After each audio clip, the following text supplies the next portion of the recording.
చార్బాయి beedi company Nizamabad head office పరిధిలో Nadipalli centre అమ్మేము beedi కార్మికులు, అదేవిధంగా నీలా సెంటరు కోతంగల్ బీడీ కార్మికులు కంపెనీ పెట్టేటువంటి ఇబ్బందులకు తట్టుకోలేక రకరకాల పేరు మీద కంపెనీ యజమాన్యము కార్మికులని టార్చర్ పెట్టడము, కార్మికులని నిలువు దోపిడీ చేయడము, అనేక రకాల ఇబ్బందులను తట్టుకోలేక కంపెనీకి రాజీనామాలు చేయడం జరిగినది.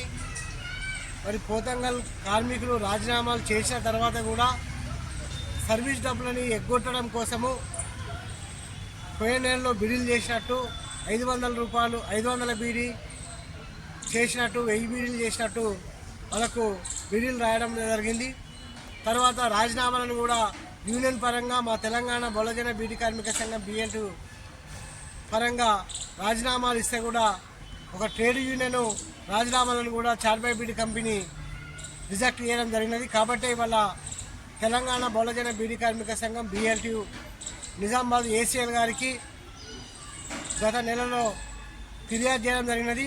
ఆ ఫిర్యాదును మూలంగా ఈరోజు ACL గారు చొరవతోటి కంపెనీ యాజమాన్యాన్ని, కార్మికులని, ట్రేడ్ యూనియన్ నాయకులని చర్చలకు పిలవడం జరిగినది.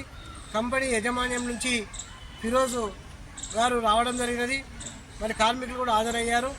ఏవైతే ఈ కార్మికుల యొక్క సమస్యలు ఏవైతే ఉన్నాయో వాటిని రేపు సానుకూలంగా పరిశీలన చేసి GRT ఇతర కంపెనీలు ఏ విధంగానైతే కార్మికులకు సర్వీస్ డబ్బులు కానీ ఎట్లయితే ఇచ్చిర్రో అట్లా ఇస్తామని, మరి అదేవిధంగా పోతంగల్ కార్మికుల ఈ నెంబర్లను రాజీనామాలు యాక్సెప్ట్ చేసి ఎగ్జిట్ చేస్తామని రేపు పై యజమాన్యంతో మాట్లాడి పరిష్కారం చేస్తామని హామీ ఇవ్వడం జరిగినది.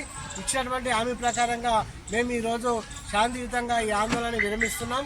కార్మికులకు ACL గారు చెప్పినటువంటి ప్రకారంగా కార్మికులకు న్యాయం జరగకపోతే తిరిగి ఆగస్టు 6వ తారీఖు నాడు ఏవైతే జైంట్ చర్చలు ఉన్నాయో ఆ చర్చలల్లో కార్మికులకు న్యాయం జరిగేంత వరకు కూడా మా తెలంగాణ బహుజన బీడీ కార్మిక సంఘం BL2 పక్షాన కార్మికుల పక్షాన రాజీలేని పోరాటం చేస్తామని తెలియజేస్తూ ACL గారికి ప్రత్యేకంగా ధన్యవాదాలు తెలియజేస్తూ ముగిస్తున్నాం.